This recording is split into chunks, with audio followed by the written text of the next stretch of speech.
Graça e paz, queridos. Amém? É muito bom chegar no último domingo do mês, aqui na igreja, quando nós celebramos a ceia do Senhor, trazemos à nossa memória a morte de Jesus até que Ele venha. É um domingo para nós muito especial, lembrar do sacrifício que Jesus fez por nós naquela cruz, que na verdade, ao mesmo tempo que é vergonha, para nós é graça. Amém? A cruz que é vergonha para Cristo é graça para nós. A cruz que é morte para Cristo é vida para nós. Por isso, nessa noite, quero que você tenha toda a liberdade, viu, querido, para participar da ceia do Senhor. Se você está aqui conosco, você é membro de alguma igreja evangélica, está em comunhão com a tua igreja, com o Senhor, você é nosso convidado a participar dessa noite. Amém? Quero compartilhar com você hoje uma doutrina. Eu sei que você ama doutrina. E vamos ler João 3, 16 e 17. João capítulo 3, versículo 16 e 17 apenas. Porque Deus amou o mundo de tal maneira que deu o seu Filho unigênito, para que todo aquele que nele crê não pereça, mas tenha a vida eterna. Porque Deus enviou o seu Filho ao mundo, não para que condenasse o mundo, mas para que o mundo fosse salvo por ele. Amém? Oremos em nome de Jesus. Obrigado, Deus. Mais uma vez nós te agradecemos neste lindo dia, porque o Senhor tem de fato sido muito bom para nós. Quem somos nós, ó Deus? Nós não somos nada, não temos nada para oferecer ao Senhor que não venha de Ti. O fôlego de vida, Pai, que temos vem do Senhor. A sabedoria, a inteligência que temos vem do Senhor. Não há nada de novo que possamos apresentar a Ti, mas nós nos colocamos inteiramente na Tua vontade, colocamos completamente todo o nosso ser debaixo das Tuas mãos nessa hora, para que o Senhor possa nos usar como instrumento para abençoar cada um que aqui está. Obrigado, Espírito Santo de Deus, por mover os nossos corações e nos dar desejo ardente de conhecer ao Senhor, de fazer a vontade do Senhor em todo tempo, em todo lugar. Nós somos agradecidos a Ti, ó Pai. Mais uma vez, abençoamos a Tua igreja, porque o Senhor é bom e a Tua misericórdia dura para sempre. Peço ao Senhor, continua santificando o Teu povo, ó Deus, santificando cada obreiro desta igreja, cada pessoa que trabalha nesta igreja. Peço que o Senhor, ó Deus, santifique o altar do Senhor, ó Pai. Arranque de nós, obreiros da igreja, toda sorte de pecado, ó Deus. Não permita em nenhum de nós que trabalhamos nesta casa tenhamos uma vida, ó Deus, de prática pecaminosa. Em nome de Jesus, santifica, Pai. Santifica todo o nosso ser. Que o Teu nome seja exaltado e seja glorificado através de cada um de nós.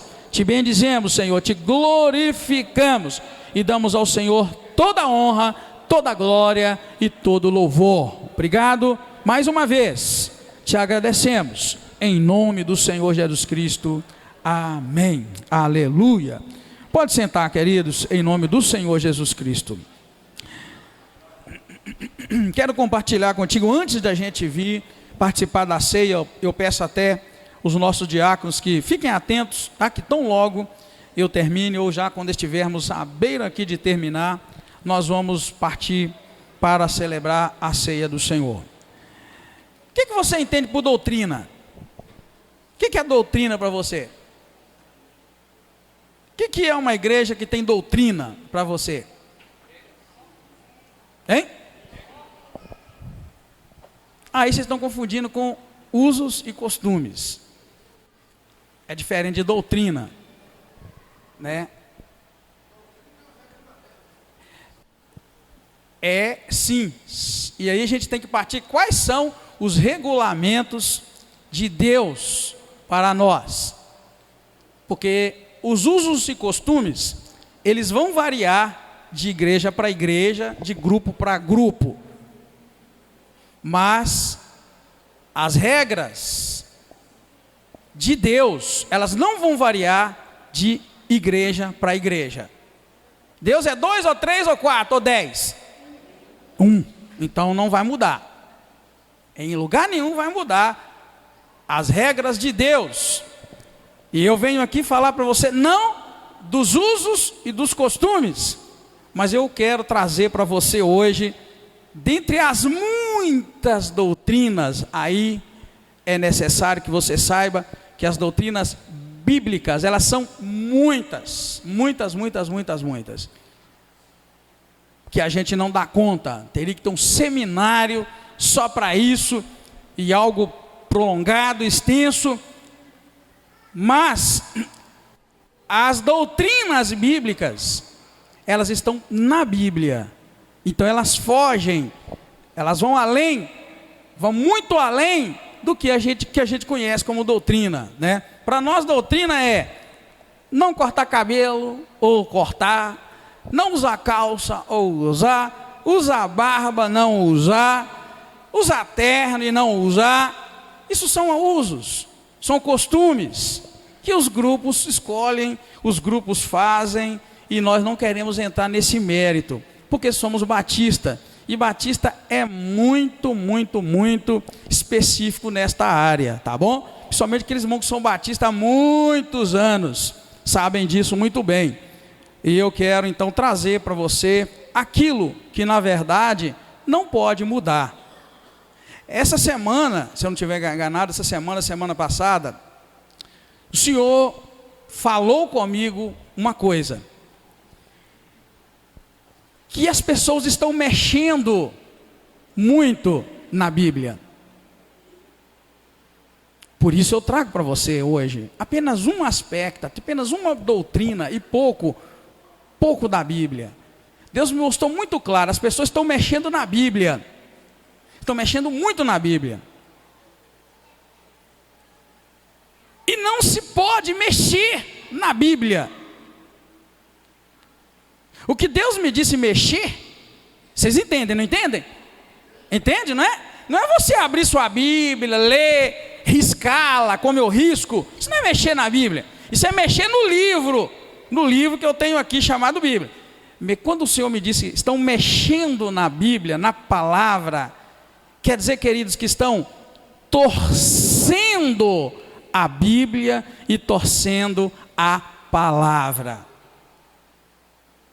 E isso Deus falou no meu coração, vai ficar feio. E aí é que o meu coração dói e me preocupa. Não sei se devemos abrir um culto, um trabalho para doutrinar a igreja. Preste atenção, doutrinar não é cobrar uso e costume, lembra disso. Doutrinar é trazer a doutrina de Deus. Não sei, mas nós temos que fazer isto urgentemente.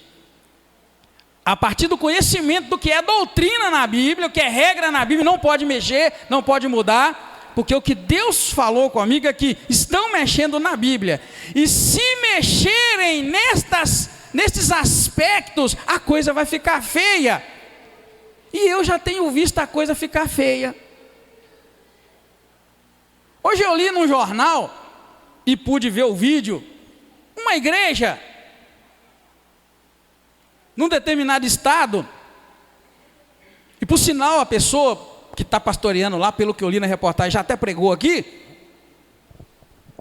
essa pessoa passou, ouviu o barulho, chegou para ver, era uma igreja, chamada igreja, arredaram as cadeiras, vocês caras sabem disso? Arredaram as cadeiras e o camarada entrou filmando. Estava tocando uma música na linguagem espanhol, mundana. E ele falou, isso aqui não é casa do Senhor. Isso aqui foi consagrado a outra coisa menos a casa do Senhor. Então, queridos, se a gente não conhecer o que é doutrina bíblica, a gente vai pensar que tudo que a gente fizer com a intenção de atrair alguém, é agradável, e não é. E eu entendi o que Deus quis dizer. Estão mexendo na Bíblia e vai ficar feio. Querido, nós às vezes, por não conhecermos, o próprio Senhor diz: errais por não conhecer o quê? As Escrituras e nem o poder de Deus. Quando a gente chega no nível para pensar que qualquer coisa que a gente fizer para atrair alguém, isto é evangelismo e é agradável a Deus, já caímos da graça de Deus. Porque aí falta doutrina. Então eu quero compartilhar com você muito rapidamente, irmãos, que isso é muito sério, e eu compartilho porque Deus pôs no meu coração isso, que é perigoso mexer naquilo que não se deve mexer. Apocalipse diz que qualquer pessoa que acrescentar algo nas profecias deste livro, o que seria, que aconteceria?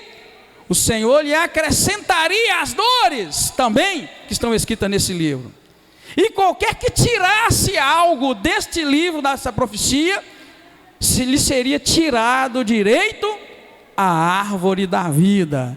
Então eu venho aqui, queridos, quando eu quero te falar de doutrina, eu quero te falar de doutrina bíblica e quero dizer para você o seguinte: este livro, presta atenção, este livro é intocável. Ninguém pode tocar nele. Amém, queridos? Ninguém pode tocar nele. É o que diz Apocalipse.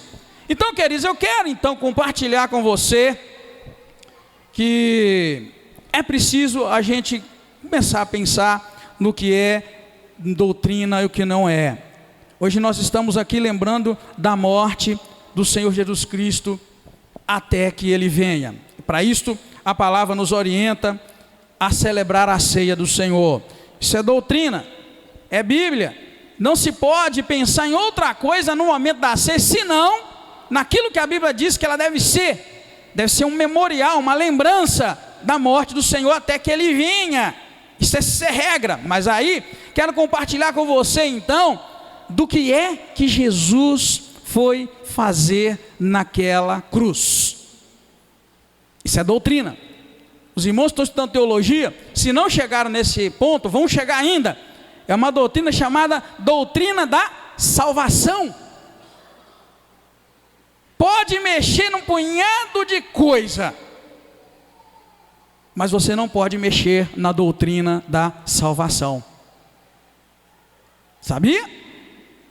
E é claro, nas outras doutrinas você não pode mexer. Então, querido, você precisa pegar no teu coração e começar a pensar seriamente: por que é que você serve a Deus? Afinal de contas, por que você veio hoje na igreja? Por que você vem à igreja?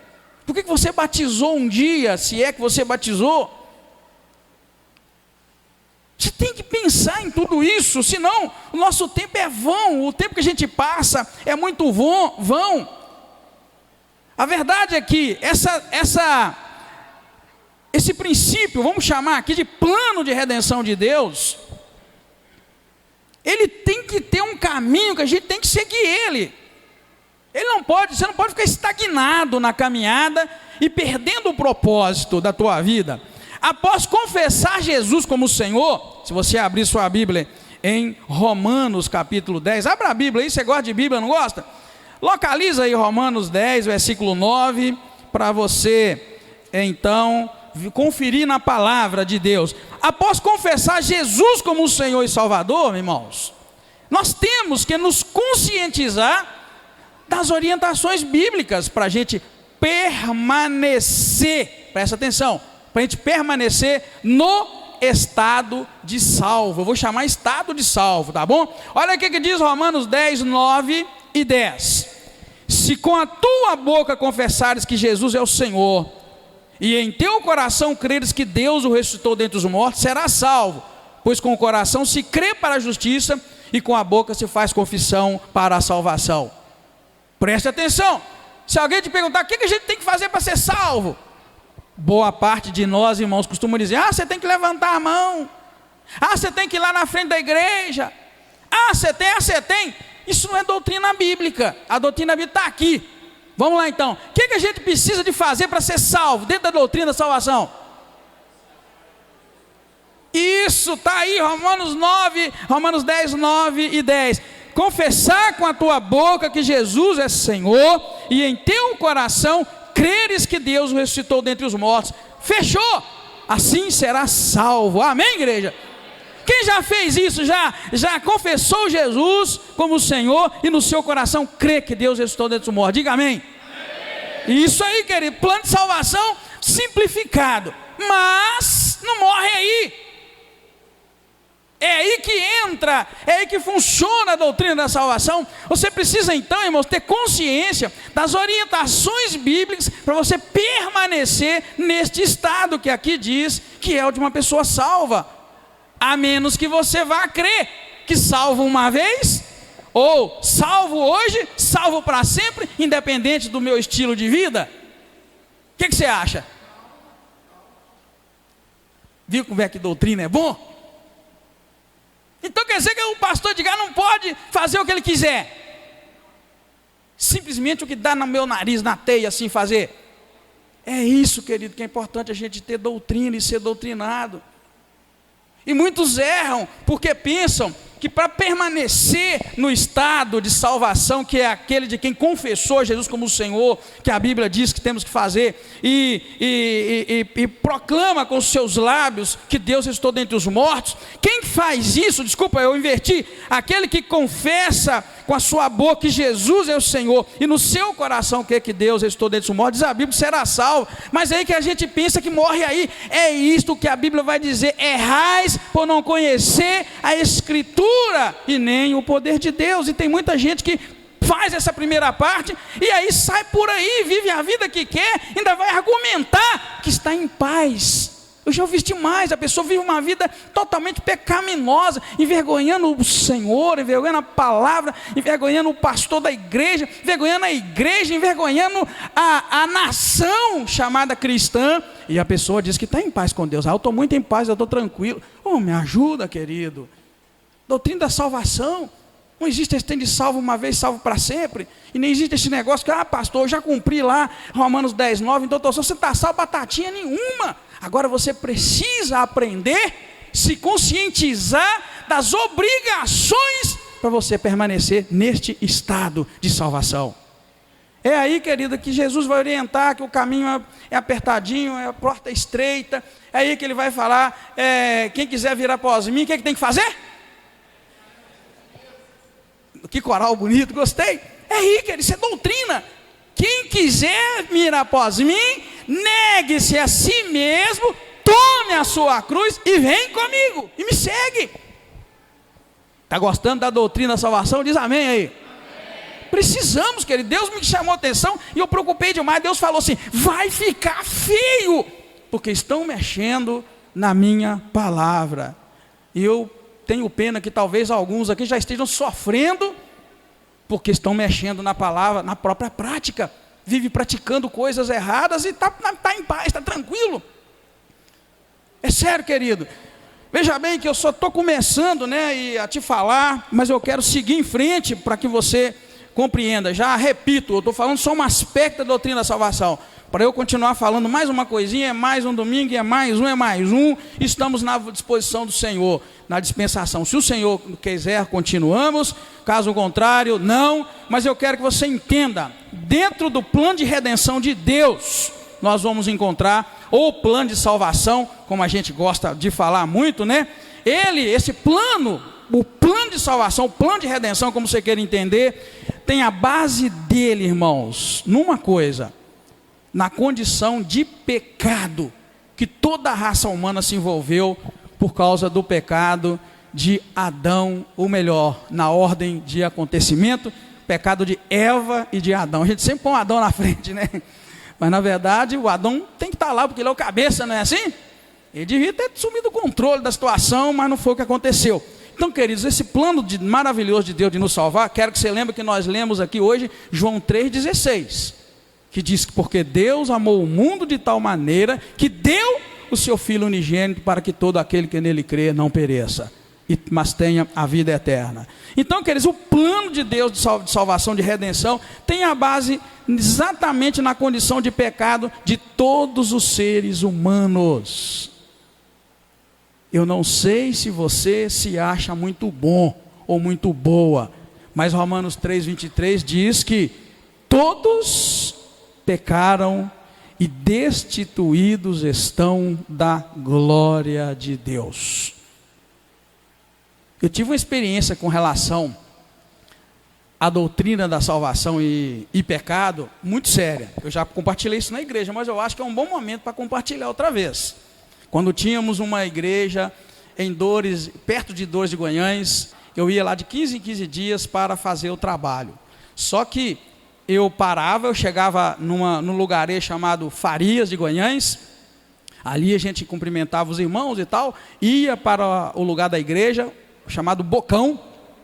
Lá naquele lugar cultuávamos o sábado o dia inteiro, o domingo o dia inteiro, e voltávamos para Ipatinga, no domingo, depois do culto lá, às 5 mais ou menos. E aí quando voltávamos, fazíamos um culto em Farias, na casa do irmão, e desse culto eu voltava para Ipatinga. Eu chegava aqui meia-noite, 1h, cresci, minhas meninas cresceram nessa estrada. Num determinado dia, num culto, na casa, na cozinha do irmão, estávamos falando do pecado. Porque a doutrina da salvação, ela vai andar conjugada o tempo todo com a doutrina do pecado. E aí quando nós lemos lá 1 João, que diz: se confessarmos os nossos pecados, Ele é fiel e justo para nos perdoar os pecados e nos purificar de toda injustiça. E se dissermos que não pecamos, fazemos Deus mentiroso, e a sua verdade não está em nós. Quando eu li esse texto, eu disse lá na sala, na cozinha, desculpa, que se não fosse por esse texto eu iria para o inferno.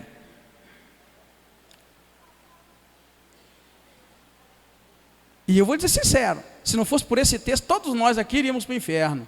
Quem concorda diz amém. Talvez quem não diz que concorda é porque acha que é igual aquele irmão de lá. Sabe o que aconteceu quando eu falei isso? A sala tinha umas 10 pessoas, 15, não me lembro. A sala na cozinha. Aí quando eu falei, o irmão mexe de um lado, mexe do outro, mexe do outro.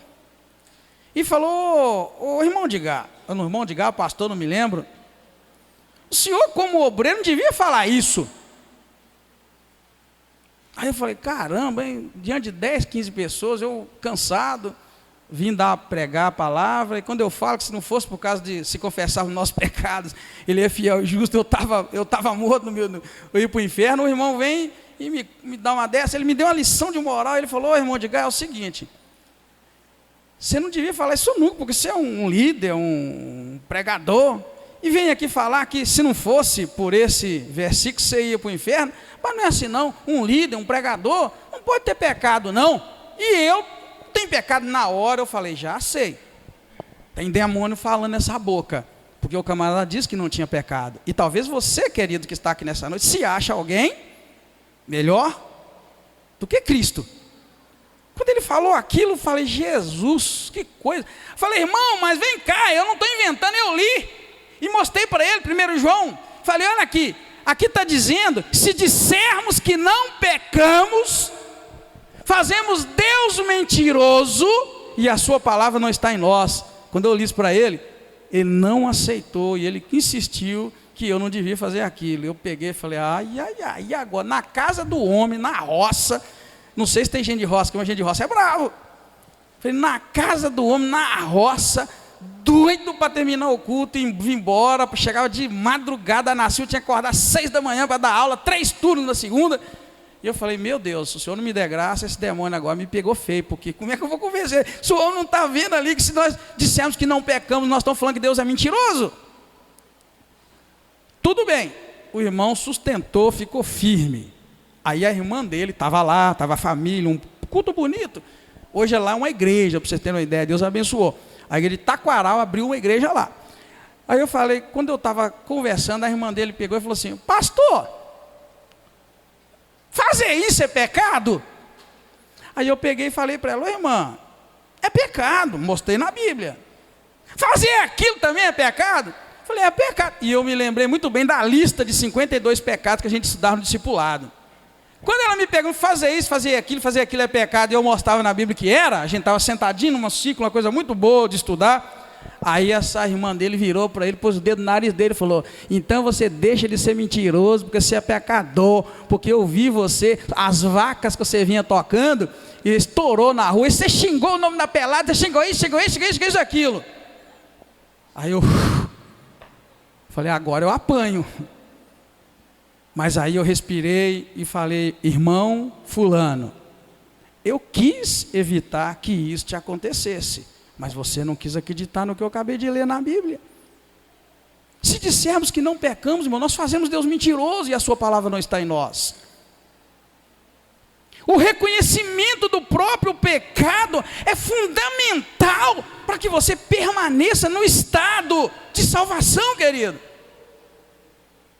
É o que vai nos fazer rever nossa maneira de falar, vai fazer a gente rever a maneira de pensar. Tem muita gente, irmãos, que pensa malignamente e arquiteta o mal, projeta o mal, arma o mal, faz o mal, e isso é pecado. Por isso, o plano de redenção de Deus, ele tem base exatamente na realidade que todos pecaram, estão destituídos da glória de Deus, e também o plano de redenção tem a sua base na possibilidade criada pelo próprio Deus, deste mesmo homem como eu e você, essa mesma mulher como você, que sabe, que reconhece o próprio pecado, de se aproximar do Deus que te criou, e te criou a imagem e a semelhança dele. Amém, queridos?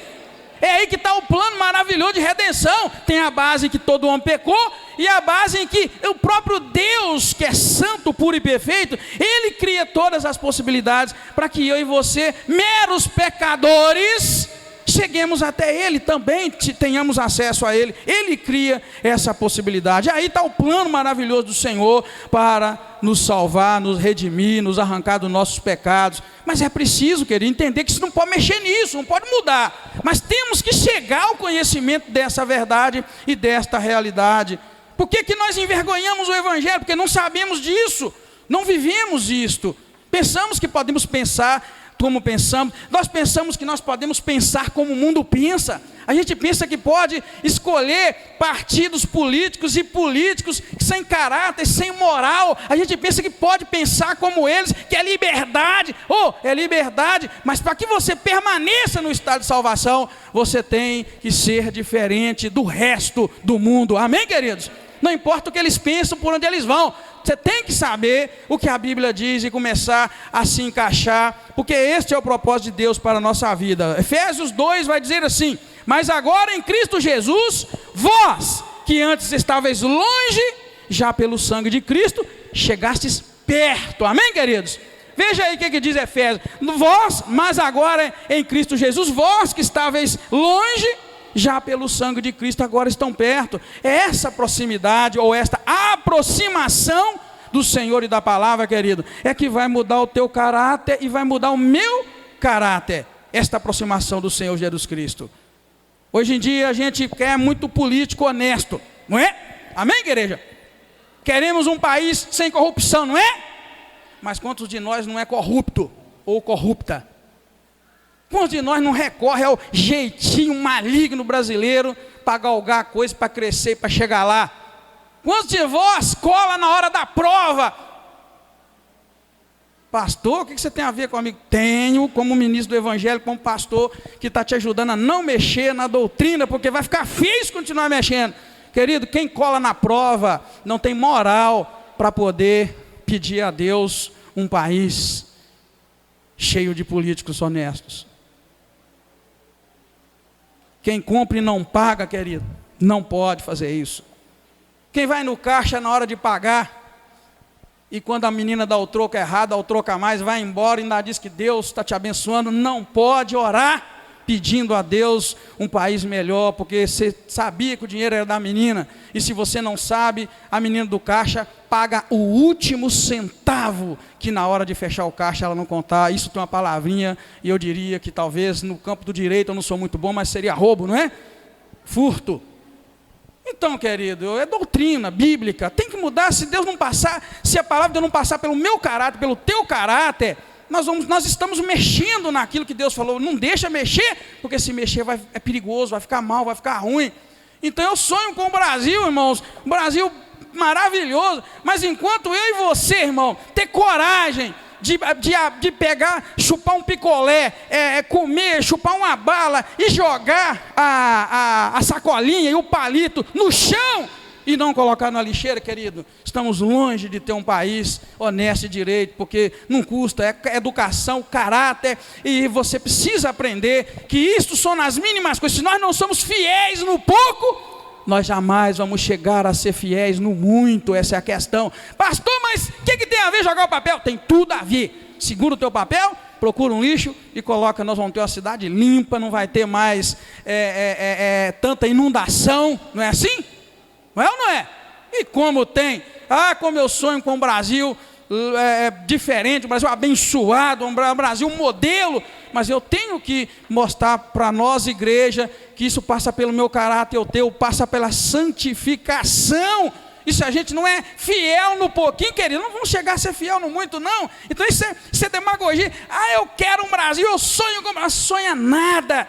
Temos que pegar e começar a fazer aqui dentro da casa do Senhor, abençoar uns aos outros, orar uns pelos outros, começar a saber quem é aqui que está desempregado, e vamos fazer vaquinha para te ajudar, e vamos começar a te ajudar por currículo, vamos começar a falar um com o outro, quem aqui está sem um dinheirinho para jantar, vamos começar a trabalhar, querido. Isso é salvação. A salvação envolve essa mudança radical na vida e no caráter, quando nós passamos a amar, queridos, uns aos outros, assim como Cristo nos amou e foi morrer na cruz do Calvário. Amém, queridos? Amém, igreja? Tá bom ou tá ruim? Salvação é isso tudo, querido. É isso tudo. A gente, irmãos, vamos ser sinceros, a gente às vezes sonha em ganhar o mundo inteiro. Sonha em ganhar o mundo inteiro. Mas a gente não ganha nem os da nossa casa.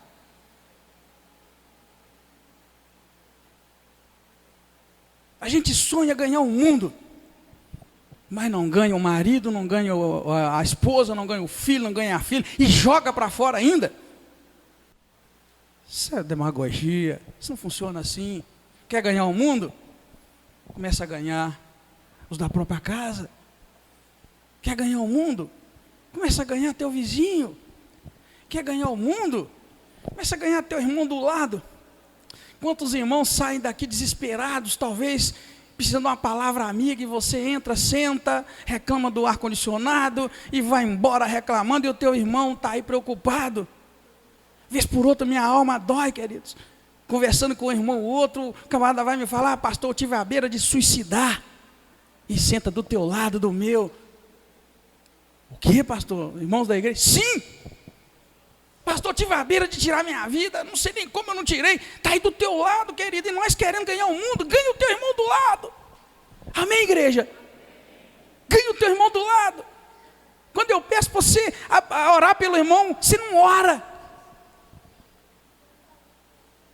Quando eu te desafio, ora por alguém lá de fora, você não vai. Você não tem coragem de dar 3 passos e abraçar. Querido, doutrina da salvação. A gente, quando é salvo, a gente quer que o mundo todo seja salvo. A gente, quando é salvo, você quer salvar um por um. Quando a gente é salvo, a gente fala que não vai mexer mais com isso. Não, agora eu vou largar. E não larga nada. Daqui uns dias você está lá outra vez, fazendo aquele trabalho. Não é assim? Quando a gente é salvo, a gente fala: agora acabou, não quer nem saber. Que nada. No outro dia você está lá, outra vez, correndo atrás. Então, querido, eu venho trazer essa palavra para você. O que Deus me mostrou essa semana foi: estão mexendo na minha palavra e a coisa vai ficar feia. E eu entendi o que o Senhor quer dizer, já começando por uma doutrina tão básica e tão simples, e que muitos de nós às vezes é enganado por não conhecê-la, tá? Então presta atenção no que eu te disse. O plano de redenção tem sua base na condição que todos pecaram. Se você está aqui durão e dizendo: isso não cabe para mim, tu não és salvo ainda. E se morrer amanhã, vai queimar no inferno. Porque você ainda não entendeu que a palavra não mente. E quando diz que todos pecaram, todos pecaram. Amém, igreja? todos, sem exceção. É preciso então, queridos, a partir desse princípio nosso, que vimos, esse princípio da palavra, de confessar o Senhor Jesus com a boca, e aí crer que o Senhor ressuscitou dentre os mortos, é preciso então esse trabalho de buscar conhecer nossas responsabilidades, para permanecer nesse estado que o Senhor nos colocou. Lembra lá a palavra quando diz, para aquele anjo da igreja, deveria voltar ao primeiro amor? É mais ou menos isso, tá? Então é preciso levar uma vida cristã, vida de crente autêntica, irmãos, muito autêntica, dentro dos princípios da palavra do Senhor, no pleno exercício, na verdade, de todas as responsabilidades que essa nova vida exige de cada um de nós. No dia que você levantou a tua mão, aceitou Jesus, no dia que você não levantou a tua mão, mas aceitou Jesus, você assumiu muita responsabilidade, e você precisa então, queridos, começar a viver uma vida autêntica, exercendo todas as autoridades que essa nova vida em Cristo Jesus exige de você, exige de mim, exige de cada um de nós. A Bíblia, o Senhor, aliás, disse na palavra, é impossível que não venha escândalos. Quem lembra dessa palavra? Não foi? É impossível que não venha escândalos, mas ai daquele por meio do qual o escândalo vier. O que diz a sequência?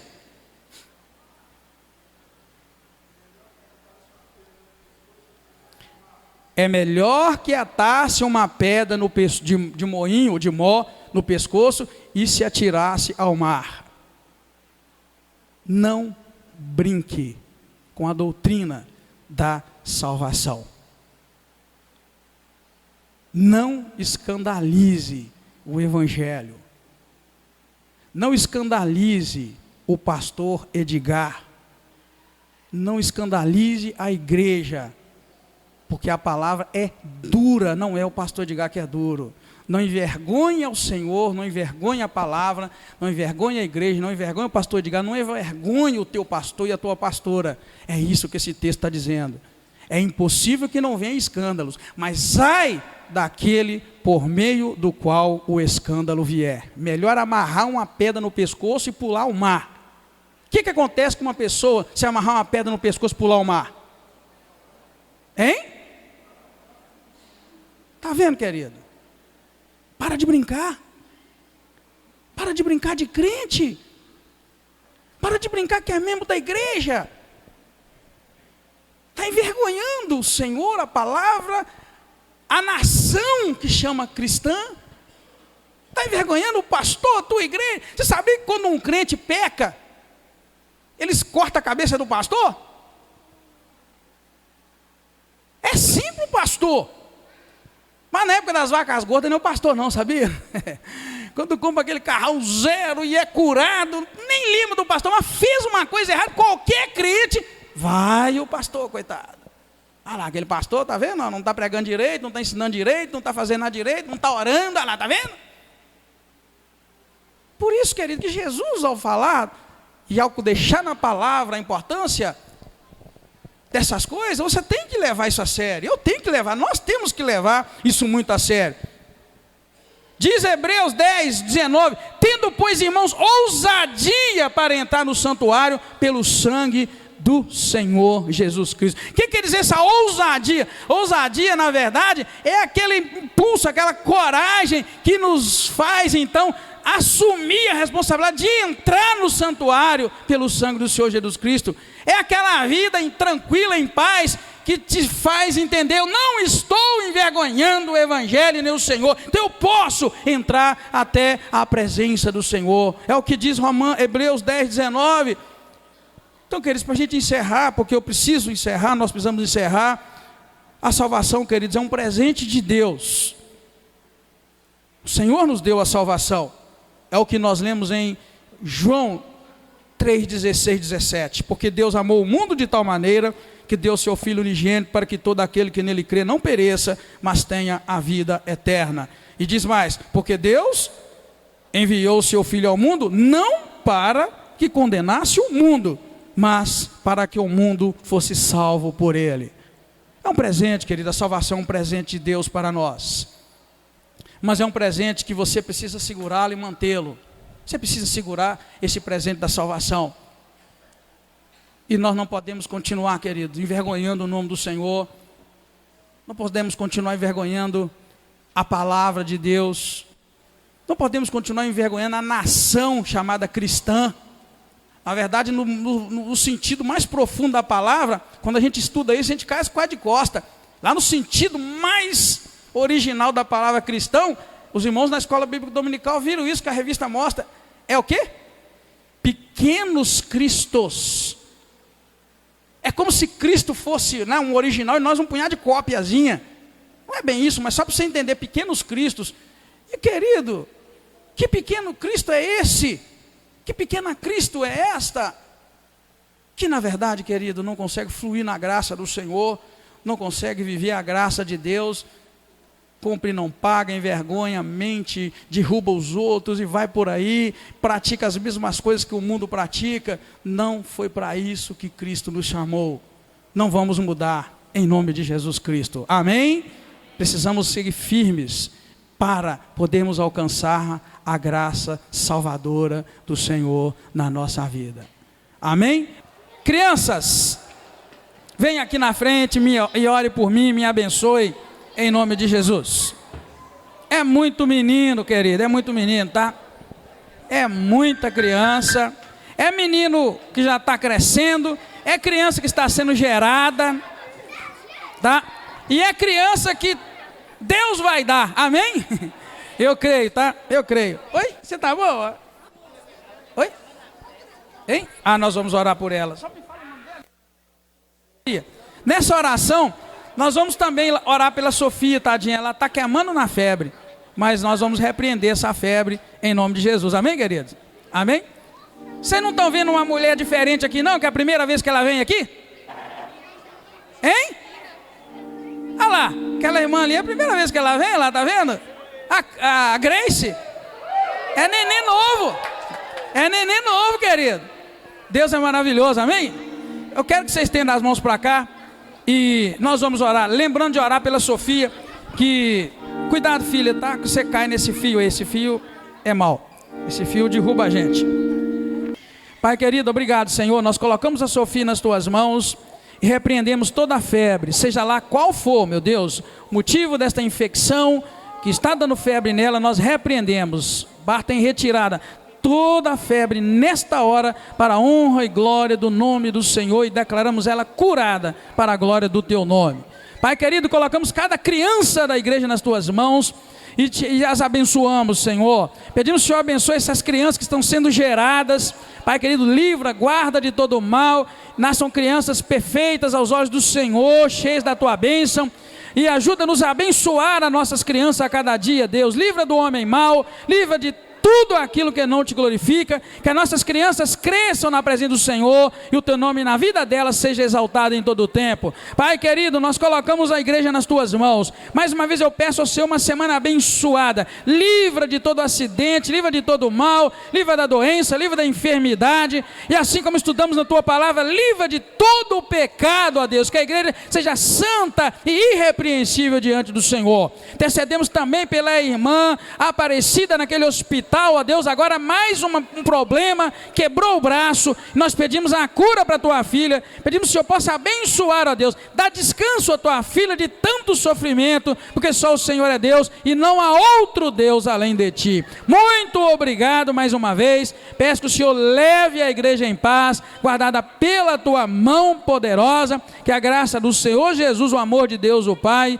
e a consolação do teu Espírito Santo seja com cada um de nós agora e para sempre. Muito obrigado, te agradecemos em nome do Senhor Jesus Cristo, amém.